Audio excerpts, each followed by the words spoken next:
So let's say Taurus Lagna and Venus is sitting in the seventh house.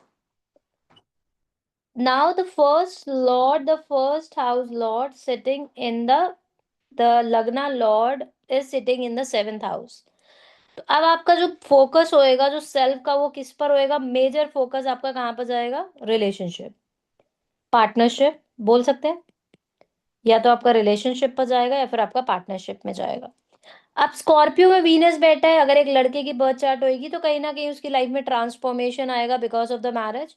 But जो आपका spouse होएगा वो काफी ज्यादा सॉफ्ट टंग वाला होएगा, because Venus is what? Venus is a soft planet, एक बेनिफिक प्लैनेट है। Venus is a benefic planet, Venus is a soft planet. तो हम ऐसा बोल सकते हैं कि बंदा का जो टंग होएगी या बहुत ज्यादा सॉफ्ट बोलने वाली होएगी, बहुत प्यार से बोलता होएगा। और आपका सेल्फ आपके पार्टनर में आ गया तो कहीं ना कहीं आपका पार्टनर आपसे डिवोटेड भी होगा। मतलब पार्टनर विल थिंक अबाउट, मतलब आपके बारे में सोचने वाला भी होएगा। और अगर लड़के का बर्थ चार्ट है तो कहीं ना कहीं आपके कार्मिक भी होंगे, बिकॉज स्कॉर्पियो मतलब ट्रांसफॉर्मेशन। और आपका वीनस आ गया तो अब स्कॉर्पियो आपका ट्रांसफॉर्मेशन किसकी वजह से होएगा? आपका ट्रांसफॉर्मेशन आपके पार्टनर की वजह से होएगा। In now the Saturn is sitting in the fifth house for the Taurus Lagna. Saturn is owning this and this. Saturn आपका बैठा हुआ है फिफ्थ हाउस में, जो कि वर्गो है। अब वर्गो क्या होता है? What exactly the characteristics of Virgo is? Virgo means daily problem, आपकी डेली प्रॉब्लम्स। अब आपकी जो डेली प्रॉब्लम्स होएगी, वर्गो में जो भी प्लैनेट बैठता है वो आपकी लाइफ की डेली प्रॉब्लम बनेगा। अब वर्गो में अगर आपका सैटर्न बैठेगा, अदरवाइज आप बोल सकते हो कि फिफ्थ लॉर्ड में बैठा हुआ है and it is owning this and this. But अब सैटर्न यहाँ पर बैठा हुआ है तो आप ऐसा बोल सकते हो कि पिछले जन्म से ही कहीं ना कहीं आप डेली लाइफ प्रॉब्लम लेकर आ रहे हो अपने लाइफ में। Because Saturn is a very harsh planet, Saturn is a malefic planet, तो आप ऑब्स्टिकल्स चैलेंजेस की एनर्जीज लेकर आ रहे हो पिछले जन्म से। तो अब सैटर्न आपका खुद का वर्गो में बैठ गया है, वर्गो विच इज अ राशि of daily problems, which is again जो आपकी लाइफ में डेली लाइफ की प्रॉब्लम्स लेकर आती है। तो अब इस केस में हम बोल सकते हैं Taurus lagna, Saturn is sitting in the Virgo, then they are going to face lot of problems in the life. इनकी लाइफ की डेली लाइफ प्रॉब्लम आती रहती होगी बिकॉज ऑफ द सैटर्न। अब सैटर्न इनको इतने बेनिफिक रिजल्ट्स नहीं देगा। अगर किसी का Jupiter, let's say Saturn is sitting in the twelfth house for the Taurus lagna, Mercury sitting in the ninth house, now what will happen? आपका डेबिलेटेड पोजीशन में आपका सैटर्न बैठ गया। Saturn in the twelfth house is a debilitated position, आपका योग कारक debilitated position में बैठ गया। या तो ये लॉसेस देगा वो आपको। आपकी किस्मत का house sitting in the twelfth, loss, किस्मत will not be your side. Bankruptcy आ सकती है, फाइनेंशियल इश्यूज आ सकते हैं, आपका करियर का भी लॉस हो सकता है, या अदरवाइज आप फॉरेन कंट्रीज में शिफ्ट हो जाओ। That is only the solution. So आपका यहाँ पर आपका प्रॉब्लम्स आएंगी बिकॉज देर इज आपका खुद का नाइन्थ और टेंथ का लॉर्ड, आपकी किस्मत का लॉर्ड बैठ गया है आपके ट्वेल्थ हाउस में, जो कि आपका लॉस का कारण है। That will be going to give you the problem. Next scenario is for the Taurus lagna, if Jupiter is sitting in the 11th house. Jupiter is sitting in the 11th house. Anyhow, it is an exalted position for the Jupiter. मतलब exalted, वो खुद की राशि में बैठा हुआ है, but it is owning, in this particular case it is owning the 8th house too. तो हम ऐसा बोल सकते हैं कि they will be going to, इतना ज्यादा इनको बहुत ज्यादा sudden ups and downs देगा मनी वाइज। कभी इनके पास सडन प्रॉफिट्स आते होंगे तो कभी sudden losses. Eighth and 11th connection, 11th Lord sitting in the air, तो आपको सडन अप्स एंड डाउन्स देगा, इनको अनएक्सपेक्टेड लॉसेस देता होगा और अनएक्सपेक्टेड प्रॉफिट्स भी देता होगा। अगर आपका एक्सचेंज हो चुका है लॉर्ड का, फिफ्थ और सेवेंथ का एक्सचेंज हो गया, like in this particular scenario Mars is sitting here and Mercury is sitting here, so there is a exchange of fifth and seventh house. तो अभी यहाँ पर क्या दे देगा आपको? Like it will be going to give you struggles when it comes to the love relationship, because love और इसका एक्सचेंज हुआ हुआ है। आफ्टर स्ट्रगल्स आपको, तब आप उससे बाहर निकल सकते हो। एक और बोला जाता है कि जब फिफ्थ और सेवेंथ ने जब एक्सचेंज किया जाता है, इसको बोलते हैं कि बंदे के पास पुत्र दोष है। मतलब अब उसका जो मतलब now the child will become a dosha. तो जब चाइल्ड का बर्थ होएगा उसके बाद प्रॉब्लम आती है मैरिज में। So lot of time you will notice that after the birth of the child बंदे की मैरिड लाइफ खराब हो जाती है या पार्टनर चीट कर लेता है। तो ऐसे ही योग होते हैं, लाइक फिफ्थ का लॉर्ड एट्थ में बैठ गया after the child birth, there is a problem in the marriage. Fifth, seventh, तो after the childbirth there is a problem the person may face in the marriage. अगर आपका fourth और ninth का exchange हो रखा है, फोर्थ एंड नाइन्थ का आपका एक्सचेंज हो रखा है, सो यहाँ पर मानो आप सैटर्न बैठ गया एंड यहाँ पर आपका sun. So now Saturn, sun is sitting in the Saturn's house and Saturn is sitting in the sun's house. तो फोर्थ आपका कंफर्ट का हाउस है, ये आपकी किस्मत का हाउस है। तो आप बोल सकते हो after struggle and challenges the person is going to get good comfort in life, और उनकी लाइफ में चीजें अच्छी होंगी, but with lot of struggles. Why with lot of struggles? Because Saturn है। तो सैटर्न आपको कुछ भी देता है वो स्ट्रगल्स के बाद ही देता है। सैटर्न आपको इतना इजीली लाइफ में चीजें नहीं देता है। If Mars is sitting in the ninth house, आपका मार्स बताता है like how good is your husband. जिस भी लड़की का मार्स अगर एग्जॉल्टेड होता है, इनके हस्बैंड काफी अच्छे होते हैं।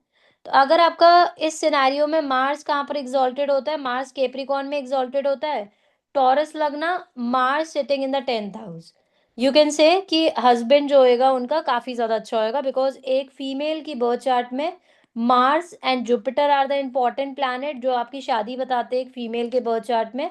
And for the male it is Venus. तो अगर एक मेल का अगर वीनस अच्छा है दैट मीन्स उसकी लाइफ सॉर्टेड है। अगर एक फीमेल का मार्स एंड जुपिटर अच्छा है, तो अब इनके केस में क्या है, मार्स कहाँ पर एग्जॉल्टेड होता है, मार्स केप्रिकॉन में एग्जॉल्टेड होता है। फॉर टॉरस लगना ninth house is a Capricorn, और केप्रिकॉन में मंगल बैठ गया। So this is again the exalted position. तो हम बोल सकते हैं the person life will be good and husband भी अच्छा होएगा, और कहीं ना कहीं इनकी मैरिड लाइफ भी अच्छी होगी। क्लियर है? Saturn place Venus,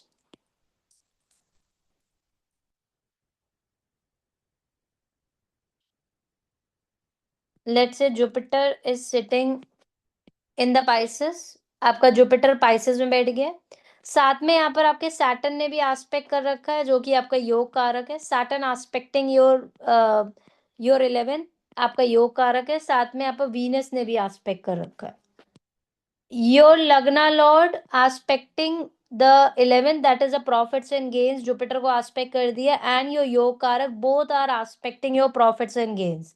So if the person will be in the business, then the person is going to get immense wealth and prosperity in the life. This is a very good योग जहां पर आपके लग्ना Lord और योग कारक ने साथ में आपको आस्पेक्ट कर रखा है।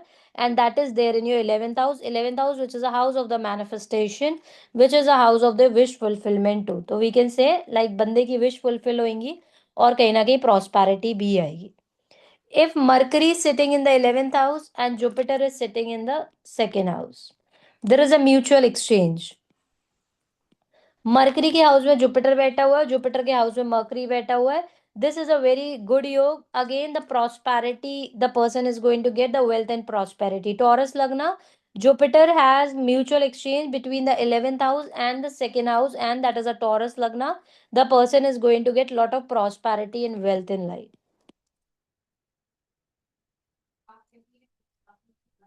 If the Mercury and Saturn is sitting in the 10th house, Mercury plus Saturn is sitting in the 10th house. Now, second house Lord sitting in the 10th house. 10th house Lord itself is exalted. Your Karak itself is exalted. Again, the person will be good money wise, prosperity wise, and wealth wise. The person is going to get lot of prosperity in the life. Next scenario, the person, the Taurus Lagna. If Mercury is sitting in the first house, if Mercury is sitting in the first house, second lord sitting in the first house, that means the person is carrying the yog, like from the past life, the person is carrying the energies of the dharma. Mercury is sitting in the second house itself, exalted Raj Yog. आपका second lord exalted हो गया. Third scenario in the Taurus Lagna, if the Mercury is sitting in the fifth house, again your dhan lord exalted here. So your dhan lord become exalted. You are carrying again from the past life, you are carrying a very positive energies from of the dhan in and carrying forward in this particular life. If the sun plus Mercury is sitting in the fourth house, your sun is a benefic planet for the Taurus Lagna.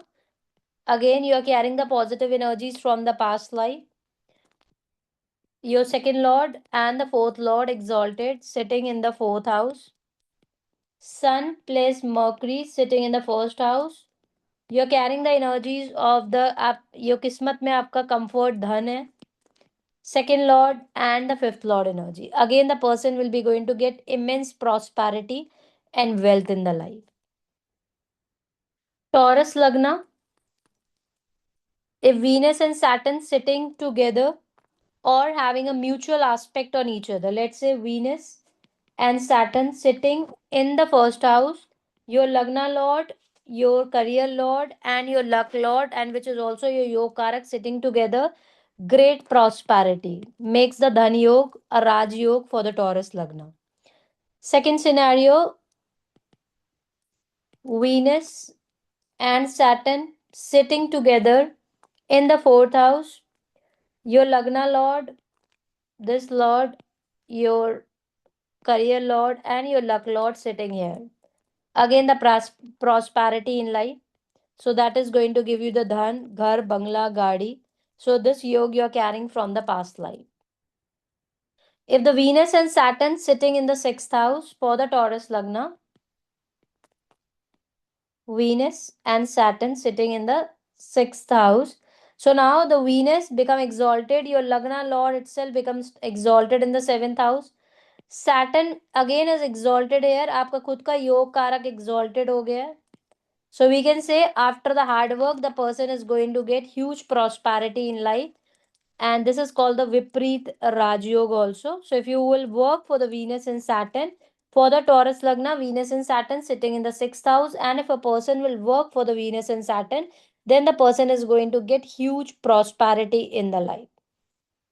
Sun plus Saturn sitting here, your fourth lord, profits and gain, and this. Again, the person is going to get good prosperity and long life in the life.